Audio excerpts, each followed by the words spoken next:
ঢাকাই সিনেমার সুপারস্টার শাকিব খান ও আলোচিত নায়িকার শবনম বুবলিকে ঘিরে আবারও তৈরি হয়েছে নতুন করে চাঞ্চল্য। আবারও কি মা হতে যাচ্ছেন বুবলি? এমন প্রশ্নে যখন উত্তাল পুরো সামাজিক যোগাযোগ মাধ্যম, ঠিক তখনই হঠাৎ করেই ভাইরাল হয়ে পড়ে শাকিব খান ও বুবলির বেশ কিছু ঘনিষ্ঠ মুহূর্তের ছবি। আর সেই ছবিগুলো নিয়েই শুরু হয় তুমুল আলোচনা সমালোচনা, যেখানে অনেক নেটিজেনের দাবি ছবিতে বুবলিকে প্রেগনেন্ট মনে হচ্ছে। কেউ বলছেন এটি তাদের জীবনের নতুন কোনো অধ্যায়ের ইঙ্গিত, আবার কেউ বলছেন এটি সম্পূর্ণ গুঞ্জন এবং পুরনো ছবিকে নতুন করে ছড়িয়ে বিভ্রান্তি তৈরি করা হচ্ছে। ইতোমধ্যেই ফেসবুক, ইউটিউব সহ বিভিন্ন প্ল্যাটফর্মে এই বিষয়টি নিয়ে লক্ষ লক্ষ মানুষ মতামত দিচ্ছেন। কেউ বিষয়টিকে সমর্থন করছেন, আবার কেউ তীব্র সমালোচনা করছেন। তবে এখন পর্যন্ত এই সংবেদনশীল ইস্যুতে শাকিব খান কিংবা বুবলির পক্ষ থেকে কোনো অফিসিয়াল বক্তব্য পাওয়া যায়নি। ফলে রহস্য যেন আরও ঘনীভূত হচ্ছে, আর ভক্তদের মনে বাড়ছে কৌতূহল, আসলে কি ঘটছে তাদের ব্যক্তিগত জীবনে?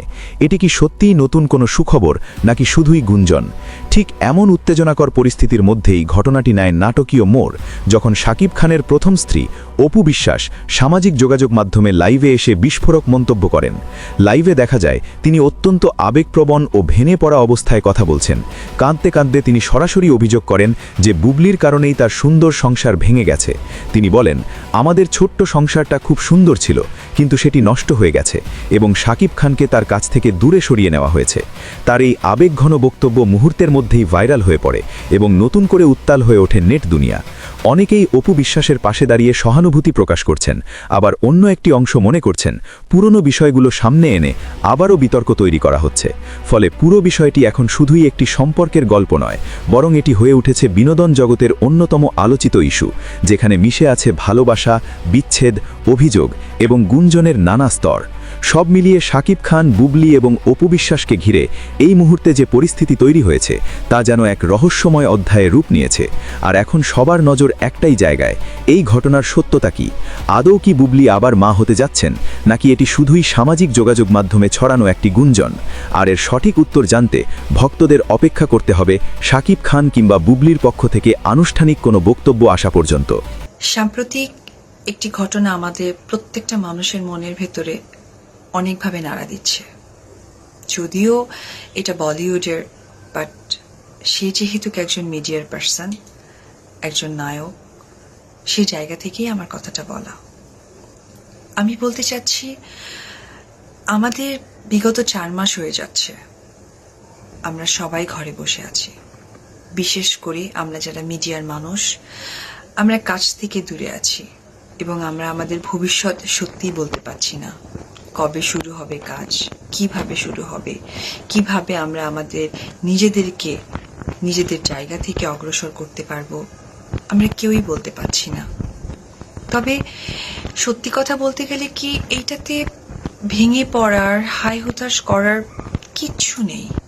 কারণ আমরা সবাই যে জায়গায় আছি, বেঁচে আছি, অ্যাটলিস্ট ভালো আছি, সুস্থ আছি, সুস্থ মানসিকতা নিয়ে আছি, পরিবার নিয়ে আছি, এটাই বা কম কিসে? তবে আমি জানি আমরা অনেকেই কাজের কারণে আমাদের অর্থনৈতিক অনেক দুরবস্থার মধ্যে পড়ে গেছে, আমি জানি। তারপরেও আমি একটি মোটিভেশন কথা বলতে চাই, সেটা হচ্ছে টাকা আমাদের অনেক বেশি প্রয়োজন, বাট জীবনের থেকে নয়। যেমন বলিউডে সুশান্ত সিং রাজপুত, এই নামটি এখন আমাদের প্রত্যেকটা মানুষের জানা এবং কি হয়েছে সেটাও আমাদের জানা। তবে এইটা তো জীবনের মূল লক্ষ্য নয়। এইরকম করে আরো অনেক ছোট আর্টিস্ট, বড় আর্টিস্ট, যাদেরকে হয়তোবা আমরা চিনিও না, জানিও না, আবার অনেক বেশি চিনি, অনেকভাবে মানসিক ডিপ্রেশনের মধ্যে দিয়ে যাচ্ছে। আমি তাদেরকে একটি কথাই বলবো, আগামী দিনের জন্য অপেক্ষা করতে হবে। আর একটি কথা মাথায় রাখতে হবে, আমরা বেঁচে আছি, আগামীতে ভালো কাজ করব, সে আশায় আমরা সামনে এগোবো। এখন তো আমাদের চাওয়া পাওয়ার কিছু নেই, এখন আমাদের একটি চাওয়া পাওয়া, আমরা সুস্থ থাকব, সুন্দর থাকব এবং সামনের দিকে আরো এগিয়ে যাব, ভালো কাজকে গ্রহণ করব। হতাশ হবার কিছু নেই, দুশ্চিন্তা হবারও কিছু নেই। কারণ পৃথিবীতে যেমন আমরা বেঁচে আছি, এটি একটি যুদ্ধ, তখন পৃথিবীর সাথে যুদ্ধ করে আমাদেরকে আরো এগিয়ে ভালো কাজ উপহার দিতে হবে। আমার কাছে মনে হয় যে আমরা যারা আর্টিস্ট আছি আমরা কেন ভেঙে পড়ছি? কারণ আমাদের লাইফস্টাইল আমাদেরকে ভেঙে দিচ্ছে, আমাদের চাওয়া পাওয়া আমাদেরকে ভেঙে দিচ্ছে, আমাদের চলাফেরা আমাদেরকে ভেঙে দিচ্ছে। কিন্তু আমি বলবো, আমরা তো ছোটবেলায় চিন্তাও করতে পারিনি আমাদেরকে মানুষ এত ভালোবাসবে, আমাদেরকে মানুষ এত কাছে ডেকে নেবে, আমরা তাদের এত প্রিয় আর্টিস্ট হতে পারবো। এইটাই বা কম কিসে? সময়ের সাথে নিজেদেরকে মানিয়ে নেওয়াটাই বুদ্ধিমানের কাজ। তাই আমি প্রত্যেকটা অভিনেতা অভিনেত্রী, আমার কথাটা হয়তো বা অনেক বড় মনে হচ্ছে, কিন্তু ছোট্ট করেই বলতে চাচ্ছি, ক্ষমা সুন্দর দৃষ্টি নিয়ে সবাই শুনবেন। আমরা যদি ভালো থাকি, বেঁচে থাকি, তবে আমরা জিতে যাব এবং আগামীতে ভালো কিছু করতে পারবো। আগামী ভবিষ্যৎকে আমরা ভালো কিছু উপহার দিতে পারবো, সেই শিক্ষাটা দিতে পারবো। কিন্তু আমরা যদি নিজেকে সুইসাইড নোটে নিয়ে যাই, হতাশার মধ্যে নিজেকে পরিণত করি, তাহলে জীবনে যতটুকু পেয়েছি সেটুকু হারাবো। আমরা কেউই এই পৃথিবীতে হারাতে আসেনি, পৃথিবীকে দিতে এসেছি। এখন সময়, ঘরে বসে আছি আমরা, তার মধ্যেও কতটা ভালো থাকা যায়, এটাই আমাদের প্রত্যেকটা মানুষের আশা প্রত্যাশা এবং এই চিন্তাই হওয়া উচিত।